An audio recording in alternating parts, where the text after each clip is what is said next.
Is vinyl changing how people experience jazz? With the recent resurgence in the popularity of vinyl as a medium for people to consume their music, I'm wondering if this has affected how people are able to connect with jazz music, both from a sound perspective and also an emotional connection perspective. Vinyl has become intentional again. If you think back to, say, the 60s or the 70s, vinyl was literally the main way that people would consume music. We're not talking CDs, we're not talking streaming services. If you had a band or a group or a musician that you were interested in and you wanted to buy their latest album, you would be buying that album on vinyl. I feel like choosing vinyl almost says something about the way that you want to experience your music. You're someone who's probably looking for a deeper connection, a larger experience, something a little bit more hands-on. Jazz and vinyl culture are deeply intertwined right now, and what I want to do in this video is explore whether the resurgence in vinyl is changing the connection that people have with jazz. I also want to discuss whether vinyl has changed jazz listening into more of an experience rather than simply music consumption. Those of you who are familiar with the channel will know that I'm more music first when it comes to jazz. Yes, I have a jazz vinyl collection and I do like to buy vinyl, but I've not positioned the channel as a vinyl collecting channel. This is much more about the music and putting the music first, and my connection with different albums, musicians and artists, and wanting to share those experiences, my thoughts and opinions about the music and the artists with you. The channel is definitely more about music discovery and recommendations over being a vinyl collection channel. For me, it's not so much about the format, but more about how you're connecting with and experiencing the music. But with that said, I do feel that vinyl still undeniably changes your experience of the music. When you choose a vinyl, that in itself is part of the journey. As you flip through the different covers, you decide which album you're going to get into. You take it out of the sleeve, you might have a read of the liner notes, you may clean the vinyl, you may even take a little look at some of the pictures. Some of these albums contain photos of the musicians involved with the album. You may even see shots of the studio sessions of when the album was being made, and often you can get a little bit of a feel for the concept and the ideas and themes running throughout the album by reading what the main artist or the lead artist has to say about that project. And I think this all goes into the physicality of vinyl, and I feel like that is a major pulling point for people who are fans of vinyl. Yes, there's the whole conversation about that warm sound. People do like the way things come across on their system when it comes to vinyl. That's a whole different debate, right? The sort of digital versus vinyl debate. That's not what this video is about, but I do think it's important to note, as I said, the physical touch, the physicality of vinyl, that experience of being able to pick it up, read things, look at things. It adds a whole new dimension to simply listening to the music. When it comes to music, I think it's all about connection. If you find that you like a track or an album, it's normally because there's some sort of emotional connection that you have with the music, or it's evoked some kind of feeling or emotion out of you. It could be a good feeling, it could be a happy feeling, excited feeling, it might even be a sad feeling. Some music has that melancholy feel to it that people really enjoy. Music definitely can suit and align with people's moods. So when it comes to vinyl, I think it's a lot easier to emotionally connect with it because there's a lot of anticipation. As I mentioned earlier, that whole experience is a lot more drawn out. If you're streaming, you just click on a track and it plays. With the vinyl, you've selected it, you've pulled it out, you've got the physical vinyl in your hand, you then put it on the record player, setting it up, getting it ready to play on your system. And so you're a lot more involved and deeply connected to the process already before you've even played anything. And then when you play it, you get that sense of satisfaction. And I think what I'm getting at here is that it's a much more focused experience. You're immersed in the act of putting on the music and then actually listening to it. And I think that's a big part of why people refer to the jazz ritual or the jazz vinyl ritual.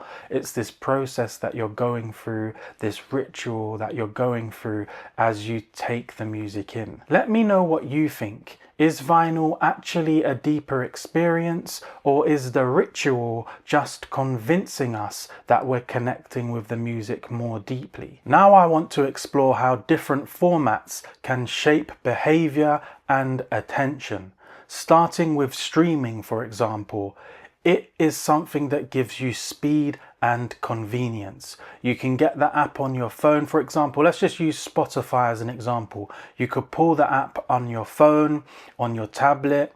You can get it up on your laptop. You just click through, open it up, and there's music there waiting for you. It will actually learn the types of music you like, so it will suggest albums and musicians to you that it thinks you will like. Everything is set up for comfort and ease, so as soon as you go in, your relationship with music becomes very quick and snappy. Or if you think of something, you can just go into the app, find the album and listen to it. Or if you think of a track, you might just go in and listen to that specific track on your streamer. Now, for me, this kind of already makes the experience a lot less involved, right? It's really easy to access. You may even hear that a new album has come out and you may find yourself just skipping through the tracks quickly until something catches your attention. I know some people will sit down with albums, but I think streaming and the ease of just pressing or clicking on tracks to move through them or scrubbing through the length of the track to find parts or sections that you like, it makes all of that stuff really easy. When you compare that to something like vinyl, you're not as likely to just keep going up to the record player and skipping through tracks. Going back to what I said earlier, when you pick that vinyl, it's like you've made a commitment. You're almost saying, I'm going to sit down and I'm going to listen to this album all the way through as one body of work. Whereas I think when people are listening to music on streaming services, because it's so easy to jump around, they're less likely to sit there, fully take in the album or the project and really engage deeply with the music. And another thing that I think is worth mentioning is when you're on these streaming platforms, your attention is easily drawn away. If you put a record on your record player and the record player sat maybe across from you in the room or near you in the room, you're probably going to sit back in your chair, you might have a nice beverage and you're going to relax and you're going to listen to the music and really take it in. Whereas on streaming services, you're presented with so many other options. You could be listening to a track 1 minute, next thing on the side of the screen, you might see 2 or 3 other albums where you're like, oh, that looks good, I've not seen that. Or you might see that someone's released a new album, you didn't know it came out, or you didn't even know about the album, so you stop that track or that album you're listening to in that moment and then you jump to something else. So I think it's definitely more distracting and it's a less focused experience. Another thing I was thinking, which is quite interesting, is whether listening to more obscure, abstract or complex music is more difficult on a streaming service. Take free jazz or avant-garde jazz, where maybe, in my personal opinion, I think it would be easier to really commit to that, sit down and take it in. You know, some moments of the music may be more challenging. There may be some things you don't immediately like, but oftentimes you need to stick with it and allow the music to immerse you, or for you to become immersed in the music, to truly connect with it and to truly understand and interpret what is happening. And I think on streaming services, it's way too easy to just click away. I'm not sure about this. Oh, this doesn't quite sound up my street. Let me just click away. Whereas I think a lot of times with music, for you to really understand whether you even like a new genre, or maybe it's like a niche within a genre that you like, that you've not really tried before, for you to truly gain an understanding of whether you like that, I think you need to give it some time and you need to sit with it rather than just dismissing it straight away.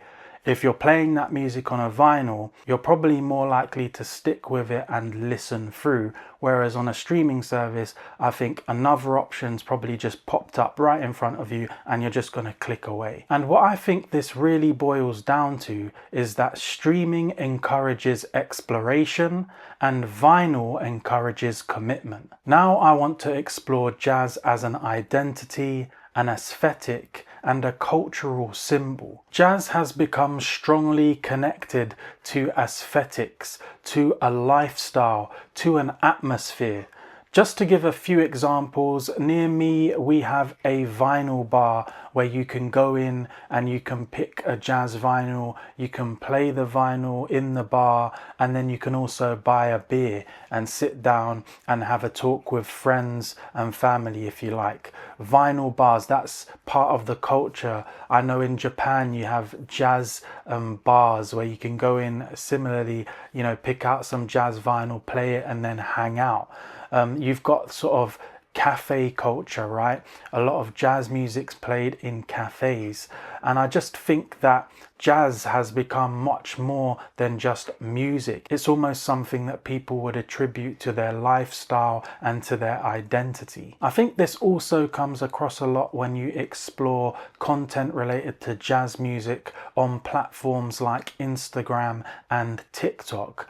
I get a lot of videos where people are in a sort of moody space that they've created, and it's all about the look and the feel and the aesthetic.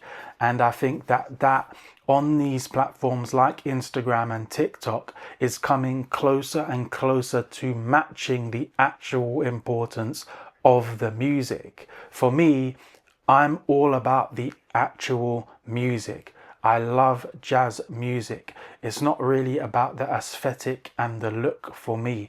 Although I understand that whole culture and how people attribute it to their lifestyle. If you love something and you're really engaged with something, you will see that start to show itself in your life as well. So I do understand that, but I just mean in terms of culture and what we see on social media, it's almost like the look and feel of jazz is competing with the actual sound and the music that is jazz. And it raises the question, do people actually love jazz? Or do they like the image and the aesthetic that is connected with jazz? Let me know what you think down in the comments below. I think I've covered quite a few points there for discussion. However, there are more things that I would like to talk about. So what I'm going to do is create a part 2 to this video. This video you're watching right now will be part 1. So make sure you stay tuned for part 2 and let me know in the comments if you enjoyed this installment. Again, this is one of my more off-script videos, so I do hope you've enjoyed it. If you want to continue hanging out with me here on the channel, I'll pop a video in the corner for you to click on now. Other than that, I'd like to say thanks for watching and I'll see you in the next one.